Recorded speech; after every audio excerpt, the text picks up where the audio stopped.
Hello and welcome to the Heated Debate brought to you by Emirates. As always, we are here debating the biggest footballing topics at the World Cup in Qatar. You can get in touch as well, so make sure you do jump into the live comments. I've got the stream up, so make sure that you're letting us know, are we right, are we wrong?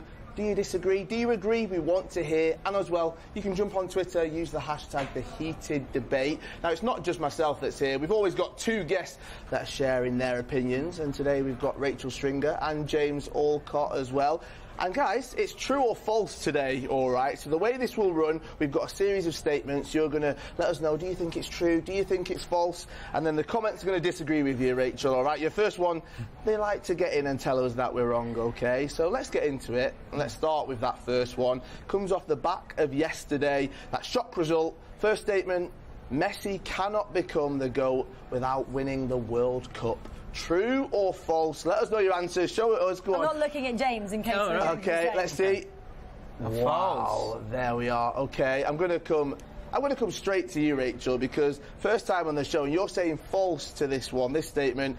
So you think it's false that Messi cannot become the GOAT without winning the World Cup. So if he doesn't win it, he can still be the greatest of all time. I think it's a different era. When we talk about the likes of Pele, Maradona, it's a different era of football now, I think, than what they do. Like, I guess in terms of the congested season, what he's already achieved, the kind of players who are in this era of football that we talk about in the same kind of sentences, the Ronaldos. I just think he's done enough for his club. Yes, not particularly for Argentina, but how far does he have to go? What else do you think he needs to achieve? We're just saying one thing, the World Cup. Yeah, this is... You've started spicy here, Carl. You started straight in. You said true, James. So give us your reasons why. These are murky waters, right? And I'm trying to, with these absolute statements that we're making here. I wanted a middle ground, and I couldn't have one. You've got to kind of create the criteria for it. And so when we talk about that conversation, it is difficult because you've got Maradona, you've got Pele, you've got Zidane, you've got Ronaldo, and the numbers are with the Messis and the Ronaldos because they played a lot more games and in different competitions as well. But the one kind of constant is the World Cup. And, Maradona went and did it on his own, let's be honest. Pele won 3, right? Zidane won 1. All these guys won a World Cup. And again, even his closest compatriot, we talk about Messi and Ronaldo. We're speaking about Messi and Ronaldo for the last 15 years, probably longer. If he wants to go clear in the conversation, he has to win it. Because Ronaldo's won a major tournament. Messi's got one as well. They've lost a few finals. But for him to step clear, there's no one that gets near him. And if Ronaldo wins it, then numbers-wise, alongside those major tournaments, it then makes it difficult for Messi fans to argue that Messi is definitely the best. In terms of getting far enough away that there's not a debate, he has to win it. In terms, though, again, the generational point, young people today, neither have I, watched Maradona or Pele. So it's again who you remember growing up as the greatest. So the people that watched the legends back in the day, give it 20, 30 years, they might not still be around. So you've got to move with the time of who you've seen possibly playing in real life. And that's what the Football World Cups are all about. Yeah, and going yesterday to watch Neymar in real life. You want to watch these people because you've grown up with them. And in my opinion, you can't possibly look at Maradona and Pele because I never got to see them either. They're not my generation of football. Well, the argument is always Messi or Ronaldo. Just looking at Ballon d'Ors, Messi's got 7, Ronaldo's got 5. We will be talking about Ronaldo a little bit later on, but focusing on this World Cup, and actually this was Messi's chance. It felt like the whole Argentina squad, people were talking about, well, we're gearing up to get Messi that one trophy. Then he can be considered to be better than the likes of Maradona. But his personal achievements, without a World Cup, James, are incredible. Look, don't get it twisted. I think he's the greatest. I do. That's my opinion. But again, it's murky, and it's a conversation. And Pele, these other players, they'll get annoyed as well. Go, I didn't get to play all these games. I didn't get, chance after chance. I didn't get sort of hacked to pieces like Pele did in the 1966 World Cup. The reason it's true is the fact that for him to go clear and to end this conversation, he has to win it. So if this is the last World Cup, which it possibly is, and he doesn't win, is he just disregarded then as one of the best? No. He's still mine. He's still my GOAT. But the important thing here is, that sounds weird, doesn't it? Please don't clip that up. The thing here is, as long as Ronaldo doesn't win it, he's safe. Just as importantly as Messi needing to win it, Ronaldo needs to not win it. That's a talking point in itself. That really is a talking point in itself. Well, get in touch in the comments, all right? True or false, Messi cannot become the GOAT without winning the World Cup. Let's go on to the next one then. Another big statement. This man featured last night. It looked like it was going to be another huge upset, and then he showed up, he turned up. Kylian Mbappe. The statement is, Mbappe has already peaked in his career. True or false? Show us your answers. Both of you going with false. OK, you both agree. Interesting. James, I'll come to you first on this one. False. He's not really peaked. Won a World Cup, playing for one of the biggest teams in terms of club as well. Worth so much money, he could go on to do some incredible things at club level. But in terms of national level, should it get any bigger than a World Cup? Well, I'm going to contradict myself a little bit here, because as much as it is all about the tournaments, it's not all about the tournaments, right? And that's what Messi has. And if you want to have that argument, again, he's my GOAT, the GOAT, different question, but my GOAT. I've got to start saying GOAT. The thing with Mbappe is, we both went to the game yesterday. He was actually, in my opinion, from his standards, he was actually quite poor. There was a moment where he missed a couple of sitters, and he missed a third sitter, let's say, when it comes to Mbappe level. And he does score after that. But I was sort of watching him, and he was screaming to the heavens. He was sort of rubbing his face because he was just so frustrated with how he was playing. And that said, he was still, you watch him, and he's supersonic. The guy is so fast, so technically brilliant as well. If he can add a little bit to his finishing, and again, I'm going from one game here, I just think the potential is just outrageous because he's playing him fast forward. That's the thing for me. Going on to the back about the match yesterday, I went as well, and I agree. I was reading the paper this morning, and everyone was saying he's back, he's phenomenal. I was like, there are a couple of chances. Maybe people weren't watching like I was. Obviously, he was raging down that left-hand side and playing really, really wide as well, which I think was great to see. Really kind of stretching the field apart. But there were a couple of chances, like James said, that he missed. Going back to your question, Kyle, he's 23 years old. I remember back in 2017, I actually awarded him with the Golden Boy Award after his season at Monaco. Yeah, in Monaco. I mean, great. Golden things out there, isn't it was a great little achievement. And I remember thinking there, OK, he just got, I think it was semi-finals with Monaco in the Champions League that year, before he signed to PSG, and thinking, oh, this is an exciting new player coming through. That was when he must have been 17 or something. And then, obviously, the year after, 2018, he won the World Cup. Was that the year he got maybe 33 goals in Ligue 1 and was kind of... Stop looking at me. Phenomenal season with PSG. Obviously signed, ridiculous fee. Won the World Cup. That's obviously got to be a transitional year. You win, if we're talking about Messi, you win the greatest prize in football as a teenager. There's maybe got to be that chance to reset and go, well, I've almost achieved everything I want to in my career. For country, okay, maybe not for club at the moment. That's two very different conversations. So, okay, we saw him yesterday in action. France actually looked really good. They had that little blip, didn't they, when Australia got that opening goal? But as soon as they kind of got back in it, goal and assist. Yeah.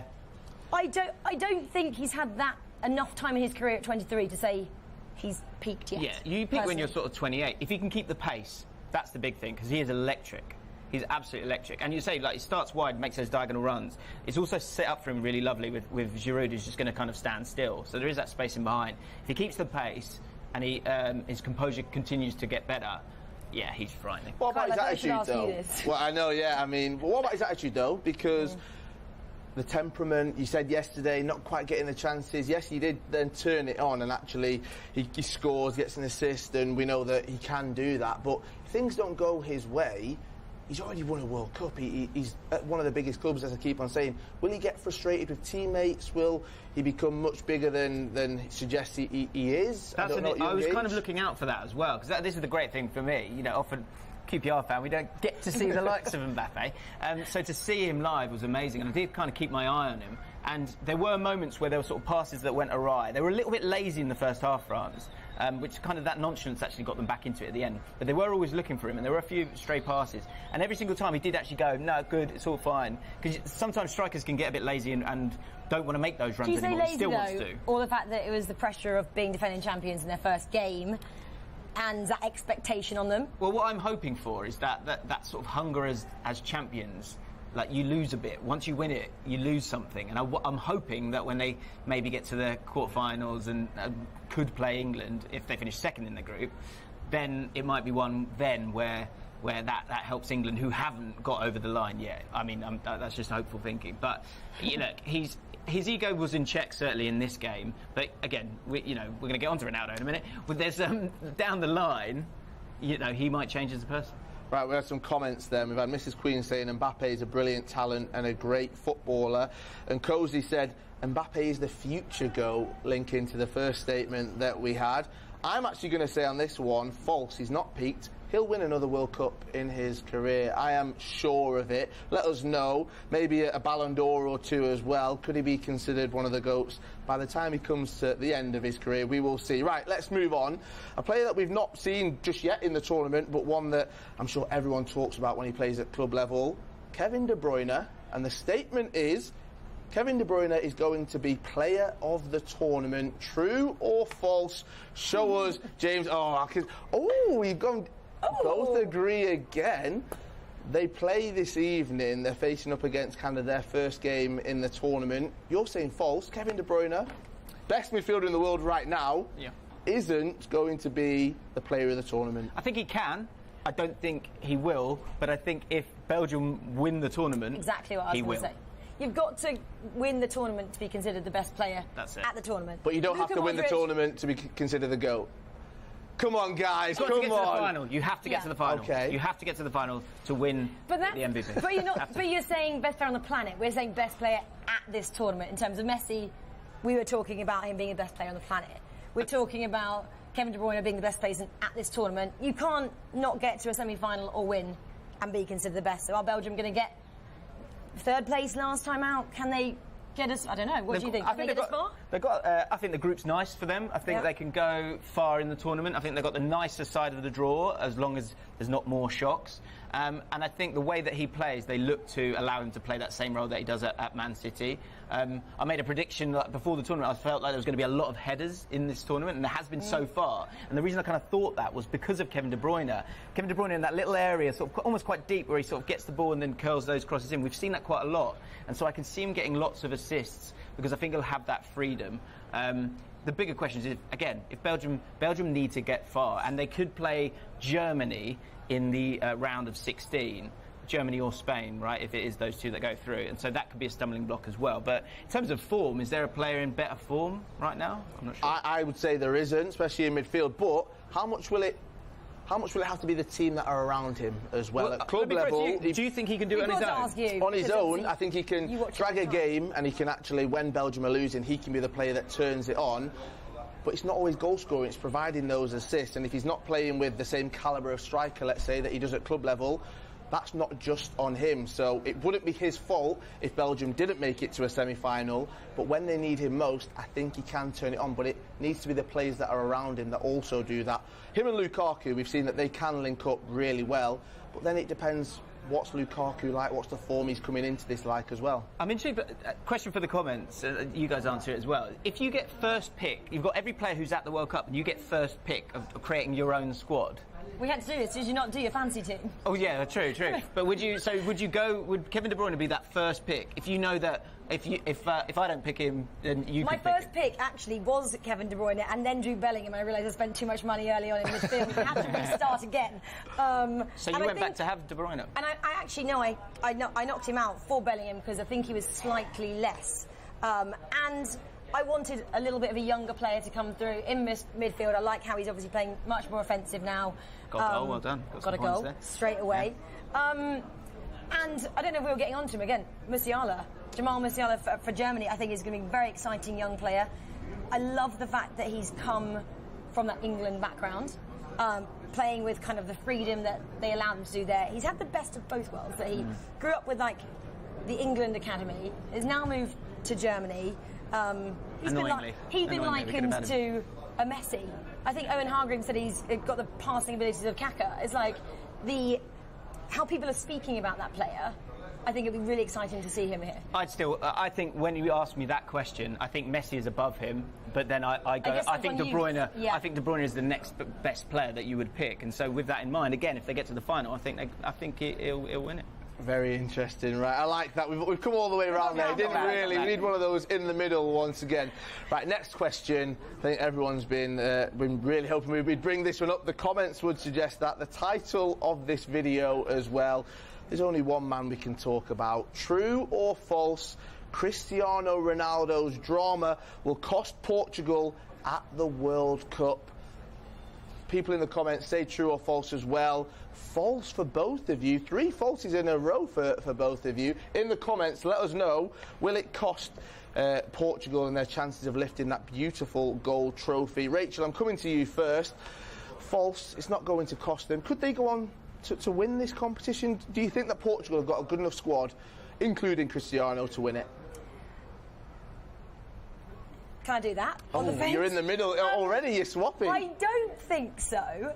But going back to your point of will it kind of be distracting, we're at a World Cup. The answer there is it shouldn't be distracting. OK, there's, press circulating the entire time. I think it was actually Mason Mount who was asked about Ronaldo after the opening game, and he kind of just went back. He's like, it's my first World Cup, can we just keep it to me? I think they were speaking about would he possibly go to Chelsea, and he was like, let's just hold it there, like it's nothing to do with us. And I feel that's how the Portugal squad should be as well. Fernando's possibly the only person who's getting caught up in it, being a United teammate, possibly going, kind of saying, mate, what have you done just coming to World Cup? But, it's a difficult one to talk about. Ronaldo isn't daft. No. He's started this conversation at this time for a reason. Maybe the fact that he's away from United and he's not going to really get caught up in the ramifications back home. He's out here, he's in the squad, he's protected by the squad, he's protected by a coach who loves him. It shouldn't affect Portugal as a nation. But this is what everyone is talking about. Everything is dominated by Cristiano Ronaldo, and it's kind of, yes, taking the heat possibly off Portugal, but surely Portugal players should be focusing on their games and what they want to do. They will be, no? Well, can they, if they're just being asked those questions? I think this gives Ronaldo life. I think he loves it. I think there's other players who might wilt under this kind of spotlight. Yeah. Attention just recharges his battery. It turns him into this sort of snarling, scary player that I think at 37, despite the hunger that he always shows, feeds to his ego, which is a good thing. He wouldn't have done it for a reason that would detract from his World Cup, would he? I just don't. I think he's impenetrable from that point of view. I think he's had attention his whole life. He's had to perform his whole life, and I think this will excite him. The ability to prove people wrong again. I think he loves it. And I use that word ego, and people can get annoyed about that. Certain strikers, the best strikers, have that ego. They go, give me the ball, let me score the goal. That is what Ronaldo is about. Ronaldo wants the attention. It allows the rest of the team to get on with it. And actually, I guess the other thing is that the other talking point was like, does he as a player and how he plays, does that make Portugal better or worse? That's a different conversation. But I think you'll get a better Ronaldo because of this fallout than you would have otherwise. I don't actually think the team will be affected, but I actually had a little look on Portuguese headlines and the paper. So back home, they were saying less Ronaldo, more Portugal. So maybe as a nation, people back home are going, like, he is not our country, but he is in terms of a person. He's the country. He's as big as the country possibly in terms of a footballer. Right, well, we've had plenty of comments right here. A lot of people saying false, that it won't actually cost Portugal at the World Cup. My other question to this is, well, how far were they expected to go? If they were only expected to get to the quarters or the semi-finals, that's where people will say they could easily do that. But if they don't win it, is that ultimately costing them or not? Well, their squad is as good as the England squad. It is. You've got Cancelo in that team. You've got the Ruben Dias in that team. You've got Bernardo Silva in that team. You've got Premier League all-stars in that Portugal squad and depth as well. Andre Silva's going to be on the bench. You've got really, really good players. So the expectations should be high. If they win their group, could well play Serbia or Switzerland. and should be making out of that again with their squad. I do see a lot of similarities between them and England because of the quality that they have there. So they should be getting to a semi-final at minimum. Right, well, it's funny you bring up England. That's the next one that we've got. Our next statement, jump into the comments on this one. It'll be interesting to see what people think, especially after the first game and ahead of the game against the USA. The statement is, true or false, it's coming home. I've got my England stuff on. I had to wear it today. Kyle, I don't like you asking James and I this question being England fans. I mean, you can get excited or you got... Let's just get this done. Come on, let's do it then. True or false? What? Really? I can't flip-flop just yet. Literally 2 days ago I said Brazil were going to win the whole thing. So I can't... That was before you watched England. Come on. Yeah, true. Look, I think that was exactly what we needed. It blew away the cobwebs. All of a sudden, everyone's throwing things in the air in different places and life's great. And long may that continue. But I still feel like Brazil will be too strong and will win this whole tournament. So that's why it's not coming home. Right, wow, you've picked Brazil to do it. Rachel, what about you? You didn't give your predictions the other day, all right? So England aren't going to be bringing that trophy home. It's not coming home. It's too early to say, Carl. But is it? Yes. Why? Go on, Carl. Oh, wow, you're going to... Because we've had one game of football for them. After a really disastrous build-up. No win in 6, wasn't it? Okay, Germany was a little bit more hope, having that 3-0 win. Was that back in You're September? not getting out of this, Carl. I'm going to ask him. It's exactly what James said. They needed that. They needed those 6 goals to really ignite that team again. But they I'm kind of now going to contradict myself. This is so coming home? No, it's not coming home. But they need to be successful to get a semi-final. That ticking clock in Gareth Southgate's office that kind of was countdown to winning this. This was always the goal, wasn't it? I don't think they'll get to the final.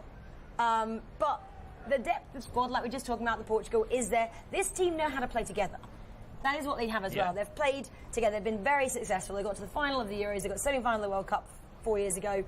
They also know how to navigate tournaments, which is also really... but not to the end, sadly. Well, not they got to the fully end. the end. So they kind of do. And actually, that is crucial. I used to be an ex-athlete, and navigating sports and rounds and, figuring out how to deal with down days, being away from family, that's all part of it. It's not just about the football. So they do know how to do that. They've got Gareth Southgate. He's still backing them. I still think he's a success as well. I think semi-finals is a success for England, and I think that would be a great result for us. Right, well, in the comments, you're having plenty What are you saying, Carl? What are you saying? You've got your paddles. Let me link into it, please. All right, OK. In the comments, we've got plenty of maybes, plenty of falses, but there is some positivity in there as well. Thomas Shelby, I hope that must be his real name, yeah, maybe. He's the most positive of them all, and I agree with him. He said, it is coming home. I think it is. You can't sit in an England kit and not say that's true. It's not coming home. Come on, all right. Why is it coming home? I think I'm so confident with this squad. We've got a brilliant young squad as well. That's what excites me. Everything's been geared towards this. Ultimately, it's when we get past the group stages, anything can happen in 90 minutes or 120 minutes of football and penalties, which we've seen. We've come so close at times with the Euros. 4 years ago in Russia, that spirit was great. And I tweeted something last year where I said, we might not be winning the tournament, but it's felt like it has already come home in terms of that spirit of what football means, and that's what this squad has actually done. It's brought us all together, and we all believe that it can happen. We all get excited, we all get so positive, and we get ahead of ourselves. Isn't that part of it? Isn't that what going to a major tournament is about? No one wants to go into it thinking, well, we're not going to win this tournament, what's the point? So yes, I believe it's true. I think it is coming home. I think it's going to happen. And I think that actually, for England, now's the time to do it. And I can't wait for the parade. I feel like he's not an England fan now. Well, obviously, we'd love it to come home. Just being sensible. But, you did ask us, and it's a really tough ask. So. Right, OK, well, we'll move on. There you go. Final question. We've got one more for you, OK? And I think we didn't want to be talking around this one and not mention Neymar and Brazil. You picked them to go all the way, and it could be down to this man. The statement is, get in the comments, let us know. Neymar is all flair and goes missing when it matters. True or false? I want to see the reactions to this one. Let us I think I put up this pad all the time. Oh, wow. Oh, wow. Oh, sorry, what's the question again? Goes missing. He does go missing. He does. Sorry. Right, I mean, this is an argument that people will always say, he's got the tricks, he's got the flair, he's got it all. But sometimes in big games, not just for his country, but for club as well, doesn't quite click, James. Well, so I kind of looked into this because my initial feeling was true. I was thinking, you know, the Champions League finals, the World Cup. Obviously, he scored 6 goals in 10 in World Cups, so that's impressive. But you're also playing for Brazil, and you're the main man for him, so you should be scoring some goals. 2018 didn't feel right at all, and there was a lot of falling over from him, which was infuriating. Was injured though? He had moments of certainly got injured, didn't he, in 2014 as well. So I was going to go down that road, Champions League with against Bayern Munich. He couldn't get them over the line there. But then I looked it up. Apparently he's got 20 goals in finals over his career. So it's like the third most of any player. So well, he could overtake Pele as well in terms of scoring for Brazil. So the numbers there, the numbers back I think it's the fact of like, does he go missing? I don't think he goes missing. Has he been able to get over the line with the ones that he wants, which is the World Cup and the Champions League? I mean, I guess he's got one with Barcelona, but he hasn't done it with PSG as of yet. So, yeah, he doesn't go missing, but he struggles to get over the line with those ones. He has had plenty of injuries at times, so you could look at that. You could look at the players that he's played with. He's achieved so much, but when you've got Messi next to you, when you've got Suarez you're playing with as well, it's very difficult not to achieve things. Do you think, though, that Neymar has built that kind of outright for himself and actually he can be a key player for Brazil? They've got so many forwards. Is he the main man for them currently, Rachel? Oh, he's got to be one of them, hasn't he? What is he now, 30 odd? Will it be his last World Cup? Possibly. I think he's spoken about that it possibly might be. Yeah, he's got to be one of the main guys out here this time, and I guess it's possibly his only chance to win a World Cup. I think he's played in, this is his third.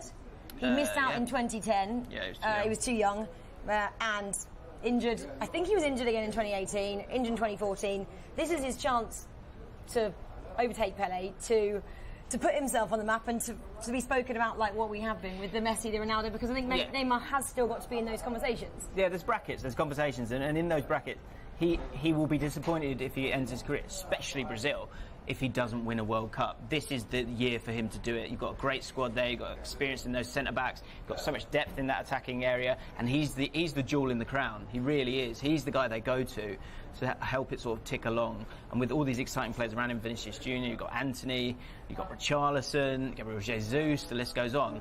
It needs to happen. It has to happen this time for him. And it almost like he can afford to go missing when you list off players like that. Not intentionally, but the depth being there.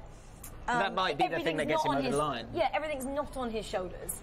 Don't the great players drag their teams through? But they're all great now. Yeah, but Zidane, 98, you've got a key player right there. 2002, that Brazil squad, they had plenty of players that were managing to do it. And then you looked forward, you look at, well, we talked about Kevin De Bruyne, that he'd be the player of the tournament if they do go on to win it, because he'll drag them to that. If Brazil are to win, like you said, James, will that be because Neymar has dragged them across the line? No, I think it doesn't need to be that, but I think you're right. He should be, you know, if it's always going to be him and it's going to be him in those conversations, then he does need to step up in those big moments. And it's all there set up for him, as it has been at PSG, as it has been at Barcelona. He's been a very lucky boy. And obviously, he's got the talent to back it up. But he does need to step up because he is the main man. He is the main man for Brazil, and he has been for a long time. Well, lots of people in the comments, they're backing up Neymar. Some even saying he'll be the top goal scorer in the tournament. He's my player of the tournament. That's my prediction, so I think he will go and do it. Wow, common knowledge. Yeah, he agrees. He thinks that player of the tournament, top goal scorer. We could be friends. And Brazil. Well, guys, it's been brilliant to chat through all of this with you and well, be told that you're wrong in the comments time and time again. Oh, there's one that agreed with you, James, there, which is always nice. An absolute pleasure. Another huge day of football in action. As always as well, thank you for getting in touch. It's great to hear your thoughts and opinions on the biggest footballing topics here at the FIFA 2022 World Cup in Qatar. We'll be back another match day tomorrow, so make sure you join us 9:30 in the morning in the UK. So make sure you like, comment and subscribe. This is the Heated Debate brought to you by Emirates. And as I said, we'll be back every single match day and we'll see you tomorrow.